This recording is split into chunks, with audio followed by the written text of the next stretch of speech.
जय Hind friends, Triham civil study group की तरफ से आपका एक बार फिर से स्वागत है। आज के इस वीडियो में बजट 2021 से संबंधित अति महत्वपूर्ण प्रश्नों का संकलन लिया गया है, जो आगे आने वाली यूपी पीसीएस, आरओ, पेट, टेट आदि के परीक्षाओं में बहुत ही महत्वपूर्ण सिद्ध होगी। तो चलिए प्रश्नों को हम लोग शुरू करते हैं यहाँ से। उत्तर प्रदेश बजट के बारे में पहले बात कर लेते हैं। उत्तर प्रदेश बजट 2021-22 को उत्तर प्रदेश विधानमंडल में किसने प्रस्तुत किया था? तो सरकार के वित्त मंत्री सुरेश कुमार खन्ना जी ने प्रस्तुत किया था। अगर इसके आकार की बात करें, अगला प्रश्न है उत्तर प्रदेश बजट 2021-22 के आकार का अनुमान क्या है? तो ये है 5,50,270.78 करोड़ रुपए, 550,270.78 करोड़। अगला प्रश्न है, अच्छा इसमें अगर राजस्व बचत की बात करें तो 23,210.09 करोड़ रुपए है, जबकि राजकोषीय घाटा 90,729.80 करोड़ रुपए है, जो जीडीपी का 4.17% है। प्रारंभिक घाटा 47,199.99 करोड़ रुपए है। प्रधानमंत्री किसान ऊर्जा सुरक्षा एवं उत्थान महाअभियान यानी कि कुसुम योजना के अंतर्गत उत्तर प्रदेश में वित्तीय वर्ष 2021-22 के अंतर्गत कितने सोलर पंपों की स्थापना का लक्ष्य है? तो 15,000 सोलर पंपों की स्थापना का लक्ष्य है। अगला प्रश्न है, महिलाओं एवं बच्चों में कुपोषण की समस्या से निपटने के लिए कौन सी नई योजना उत्तर प्रदेश में वित्तीय वर्ष 2021-22 से क्रियान्वित करी जाएगी? तो ये है मुख्यमंत्री सक्षम सुपोषण योजना। उत्तर प्रदेश बजट 2021-22 में किसानों की आय को वर्ष 2022 तक दूना करने के लिए विभिन्न योजनाओं के बेहतर उपयोग के लिए अवस्थापना से संबंधित जो अंतराल है उसको पूरा करने के लिए वित्तीय वर्ष 2021-22 में कौन सी योजना शुरू करी जाएगी? तो आत्मनिर्भर कृषक समन्वित विकास योजना का प्रारंभ किया जाएगा। कुछ योजनाएं हैं बजट 2021-22 में कितना प्रस्ताव किया गया है इस आत्मनिर्भर के तहत? तो मुख्यमंत्री कृषक दुर्घटना कल्याण योजना के तहत 600 करोड़ रुपए का प्रावधान है। किसानों को मुफ्त पानी की सुविधा देने के लिए 700 करोड़ रुपए का प्रावधान है, जबकि रियायती दरों पर फसली ऋण के लिए 400 करोड़ रुपए की व्यवस्था करी गई है। उत्तर प्रदेश बजट 2021-22 में कोरोना महामारी के कारण विभिन्न प्रदेशों से वापस आए प्रदेश के श्रमिकों एवं कामगारों को रोजगार और स्वरोजगार उपलब्ध कराने के लिए जो विभिन्न प्रदेशों से यहाँ पर आए हैं तो उनके लिए योजना शुरू करी गई है, वो है मुख्यमंत्री प्रवासी श्रमिक उद्यमिता विकास योजना। अच्छा, इसके लिए प्रावधान बहुत इंपॉर्टेंट है, 100 करोड़ रुपए का किया गया है। उत्तर प्रदेश बजट 2021-22 में जो असंगठित क्षेत्र हैं उनके लिए श्रमिकों जो उनके श्रमिक हैं उनको सुलभ चिकित्सा सुविधा प्रदान किए जाने के उद्देश्य से मुख्यमंत्री जन आरोग्य योजना का प्रारंभ किया गया है। ठीक है, और ये एक दुर्घटना बीमा योजना है। केंद्रीय बजट 2021-22 के प्रश्न देख लेते हैं। वित्तीय वर्ष 2021-22 के लिए बजट 2021-22 में भारत सरकार द्वारा जो व्यय है उसका अनुमान कितना है? तो 34,83,236 करोड़ रुपए, 348,3,236 करोड़ रुपए का अनुमान किया गया है, वह अनुमान है। और इसमें जो सबसे बड़ी मद है वो केंद्रीय क्षेत्र की योजनाएं और परियोजनाएं हैं, जिनको लागू करने के लिए तकरीबन 10,51,703 करोड़ रुपए, 1,05,1,703 करोड़ रुपए का प्रावधान किया गया है। इस बजट में अगर आज की घाटे की बात करें, राजकोषीय घाटे की बात करें, तो वो कितना अनुमानित है? 6.8%, जो जीडीपी के परसेंटेज में लिया जाता है। राजस्व घाटा 5.1%, प्रभावी राजस्व घाटा 4.1%, जबकि प्राथमिक घाटा 3.1% है। बजट 2021-22 में जो प्रमुख मद हैं उनके व्यय में से किस मद में सबसे ज़्यादा वित्त का आवंटन किया गया? तो ब्याज में। किसमें? जो हम लोग इंटरेस्ट पे करेंगे उसमें तकरीबन 8,09,701 करोड़ रुपए का, 809,701 करोड़ रुपए का प्रावधान किया गया ब्याज के लिए। इसके बाद दूसरी सबसे बड़ी जो मद है वो क्या है? रक्षा है ना, जिसका आवंटन 3,47,088 करोड़ रुपए, 3,47,088 करोड़ है, 3,47,088 करोड़।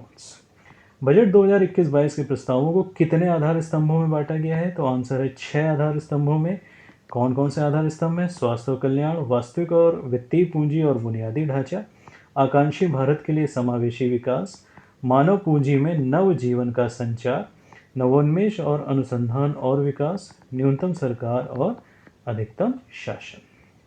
बजट 2021-22 में कोविड-19 वैक्सीनेशन टीकाकरण के लिए कितनी राशि आवंटित करी गई है? तो 35,000 करोड़ रुपए। अच्छा, ये इंपॉर्टेंट क्वेश्चन है। Made in India pneumococcal vaccine, ये 2021-22 में ऐसी संभावना है कि संपूर्ण भारत में उपलब्ध हो जाएगी। फिलहाल ये 5 राज्यों में, कितने राज्यों में? 5 राज्यों में उपलब्ध है और इससे तकरीबन 50,000 बच्चों की मौतों को रोका जा सकता है। बजट 2021-22 में कौन सी ऐसी योजना है जिसके लिए 6 वर्ष में 64,180 करोड़ रुपए खर्चा किए जाएंगे? तो ये है प्रधानमंत्री आत्मनिर्भर स्वस्थ भारत योजना। इसके अंतर्गत जो पहले हैं वो कौन सी है? स्वास्थ्य के लिए राष्ट्रीय संस्थान, 17,788 ग्रामीण और 11,024 शहरी स्वास्थ्य एवं कल्याण केंद्र। वायरोलॉजी के लिए 4 क्षेत्रीय राष्ट्रीय संस्थान, 15 स्वास्थ्य आपात ऑपरेशन केंद्र और 2 मोबाइल हॉस्पिटल्स। इसके अलावा बायोसेफ्टी लेवल 3 की 9 प्रयोगशालाएं। बजट 2021-22 में जल जीवन मिशन जो शहरी है उसके लिए कितनी राशि आवंटित की गई है? तो 2,87,000 करोड़ रुपए। कितने वर्ष के लिए? 5 वर्ष के लिए। इसमें प्रावधान क्या किया गया है? 286 करोड़ परिवारों को नल कनेक्शन देने का टारगेट रखा गया है। सभी 4378 4378 शहरी स्थानीय निकायों में सर्वसुलभ जल आपूर्ति की व्यवस्था करी गई है। 500 अमृत शहरों में तरल कचरा प्रबंधन की व्यवस्था करी गई है। बजट 2021-22 में शहरी स्वच्छ भारत मिशन 2.0 के लिए 5 वर्ष में कितनी राशि को आवंटित किया गया है? तो ये है 1,41,678 करोड़ रुपए, 141,678 करोड़ रुपीस। मुख्य प्रावधान अगर देख लें इसमें तो पूर्ण मलमूत्र प्रबंधन और अपशिष्ट जल शोधन का प्रावधान है, कचरे के स्रोत पर पृथक्करण है, एकल उपयोग प्लास्टिक में कमी लाना ये लक्ष्य रखा गया है। 2021-22 में वायु प्रदूषण से निपटने के लिए 42 शहरी केंद्र और इन केंद्रों के लिए 2217 करोड़ रुपए की राशि आवंटित करी गई। 42 शहरी केंद्रों के लिए 2217 करोड़ रुपए की राशि आवंटित करी गई है। लेकिन ये जो शहर होने चाहिए कितनी जनसंख्या से ज़्यादा हो? तो 10 लाख की जनसंख्या से अधिक होने चाहिए। इनकी जनसंख्या जो है 10 लाख से अधिक होनी चाहिए। बजट 2021-22 में स्क्रैपिंग नीति के अंतर्गत निजी वाहनों के मामले में कितने वर्ष बाद ऑटोमेटेड फिटनेस सेंटर में फिटनेस जांच होगी? तो 20 वर्ष बाद। कितने वर्ष बाद? 20 वर्ष बाद। लेकिन अगर यही वाहन वाणिज्यिक हैं तो 15 वर्ष के बाद इनकी जांच करवानी होगी। बजट 2021-22 के उत्पादन से जुड़ी प्रोत्साहन योजना के अंतर्गत कितने ऐसे क्षेत्र हैं जिसमें अगले 5 वर्षों में 1.97 लाख करोड़ रुपए व्यय किए जाएंगे? तो आंसर है हमारा 13 क्षेत्रों में। कितने क्षेत्रों में? 13 क्षेत्रों में इतना रुपया व्यय किया जाएगा। बजट 2021-22 में कपड़ा क्षेत्र को प्रोत्साहन और वित्त प्रदान करने के लिए कौन सी योजना शुरू करी गई है? तो यह है मित्र योजना। कौन सी मित्र योजना? मेगा निवेश टेक्सटाइल पार्क योजना। और इसके तहत 3 वर्ष की अवधि में, कितने? 3 वर्ष की अवधि में 7 टेक्सटाइल पार्क स्थापित करने की घोषणा करी गई है। बजट 2021-22 में राष्ट्रीय अवसंरचना पाइपलाइन NIP का विस्तार किया गया है। इसका विस्तार करते हुए कितनी और योजनाओं को शामिल किया गया? तो 7400 परियोजनाओं को और शामिल किया गया है। अब तक 1.10 लाख करोड़ रुपए की 217 परियोजनाओं को NIP के अंतर्गत पूर्ण किया जा चुका है और 20,000 करोड़ रुपए का प्रावधान किसके लिए किया गया है? विकास वित्त संस्थान के लिए किया गया है। बजट 2021-22 में जो परिसंपत्तियां हैं उनके मुद्रीकरण को बढ़ावा देने की व्यवस्था की गई। ठीक है, तो कितनी है ये? तो राष्ट्रीय मुद्रीकरण पाइपलाइन जो NMP, इसकी शुरुआत करी गई है। किसकी करी गई है? राष्ट्रीय मुद्रीकरण पाइपलाइन NMP की शुरुआत करी गई है। परिसंपत्तियों के मुद्रीकरण को बढ़ावा देने के लिए जो व्यवस्था करी गई है उसके तहत। राइट, अगले प्रश्न की तरफ बढ़। बजट 2021-22 में रेलवे के लिए वित्तीय वर्ष 2021-22 में कितनी राशि आवंटित करी गई है? तो 1,10,055 रुपए की। ठीक है, 1,10,055 रुपए की राशि को आवंटित किया गया है ना। ये करोड़ में है, 1,10,055 करोड़ रुपए है ये। ठीक है, ये करोड़ रुपए की राशि को आवंटित किया गया है, जिसमें 1,07,100 करोड़ रुपए 1,07,100 करोड़ रुपए पूंजीगत व्यय के लिए हैं। किसके लिए हैं? पूंजीगत व्यय के लिए हैं। अगला प्रश्न देख लेते हैं। बजट 2021-22 में सड़क परिवहन और राजमार्ग मंत्रालय को अब तक का सबसे अधिक बजट आवंटित किया गया है। तो ये कितनी राशि है? यह है 1,18,101 करोड़ रुपए 1,18,101 करोड़ रुपए। ठीक है। 2021-22 में सड़क परिवहन और राजमार्ग मंत्रालय के अधीन नई परियोजनाएं चलाई गई। कौन सी? 3500 किलोमीटर राष्ट्रीय राजमार्ग NH तमिलनाडु, इसके लिए 1.03 लाख, ये जो ब्रैकेट में लिखा है ये करोड़ रुपए के हिसाब से है ना, 1.03 लाख करोड़ रुपए। 1100 किलोमीटर राष्ट्रीय राजमार्ग NH के लिए जो केरल का है उसमें 65,000 करोड़ रुपए। ये 65,000 रुपये नहीं है, ये सब करोड़ में है। यहाँ पे आप चाहे तो देख लें, ये सारी जो राशियाँ लिखी हैं ये किस में लिखी हैं? करोड़ में लिखी हैं। किस में लिखी हैं? करोड़ में। ठीक है। अच्छा, 675 किलोमीटर राष्ट्रीय राजमार्ग पश्चिम बंगाल के लिए कितना? 25,000 करोड़ रुपए। 1300 राष्ट्रीय राजमार्ग NH असम में 3 वर्षों के लिए कितना? 34,000 करोड़ रुपए। सड़क परिवहन और राजमार्ग मंत्रालय के फ्लैगशिप के गलियारे और एक्सप्रेसवे कौन कौन से हैं? Expressway Delhi Mumbai expressway, Chennai expressway, Kanpur Lucknow expressway, Delhi Dehradun आर्थिक गलियारा कॉरिडोर जिसे कहते हैं, रायपुर विशाखापत्तनम। इसकी इस वे की शुरुआत होने की संभावना 2021-22 में है।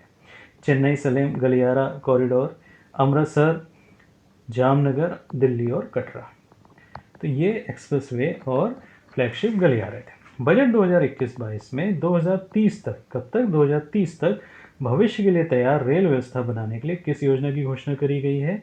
तो इसके अंतर्गत राष्ट्रीय रेल योजना की घोषणा करी गई है और इसमें एक भावी समर्पित भाड़ा कॉरिडोर परियोजनाएं भी चलाई जाएंगी। अगर देखा जाए तो खड़गपुर से विजयवाड़ा तक पूर्वी कॉरिडोर, नुसादल से खड़गपुर से दानकुनी तक पूर्वी पश्चिमी कॉरिडोर और इटारसी से विजयवाड़ा तक उत्तर दक्षिण कॉरिडोर ये चलाया जाएगा, बनाया जाएगा। बजट 2021-22 में विनिवेश एवं रणनीतिक बिक्री से कितनी राशि प्राप्त करने का लक्ष्य रखा गया है? तो ये जो राशि है किससे प्राप्त करी जाएगी? विनिवेश एवं रणनीतिक बिक्री से इसको प्राप्त किया जाएगा और ये है 1,75,000 करोड़ रुपए 1,75,000 करोड़ रुपए। बजट 2021-22 में 2021 को भारतीय इतिहास में कीर्तिमान का वर्ष बताया गया है। क्यों बताया गया है? क्योंकि इसमें देखिए कुछ जो कीर्तिमान है वो कौन से? एक तो आज़ादी की 75वीं वर्षगांठ है, उसके अलावा 15 अगस्त 1947 को हुआ था हमारा देश आज़ाद। गोवा के भारतीय राज्य में सम्मेलन की वर्ष 1961 में हुआ था तो 60वीं वर्षगांठ है। भारत पाकिस्तान युद्ध जो 1971 में हुआ था तो उसकी 50वीं वर्षगांठ है।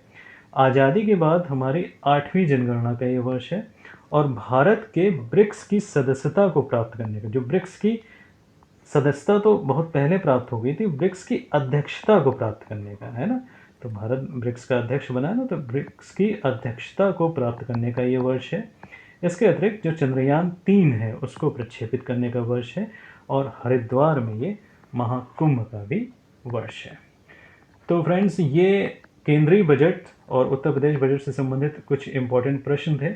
इसके अलावा जो हम लोगों का दूसरा पार्ट होगा उसमें आर्थिक समीक्षा से संबंधित हम लोग कुछ इम्पोर्टेंट प्रश्न लेके आएंगे। आशा करता हूँ आपको वीडियो पसंद आया होगा। आपका दिन शुभ हो।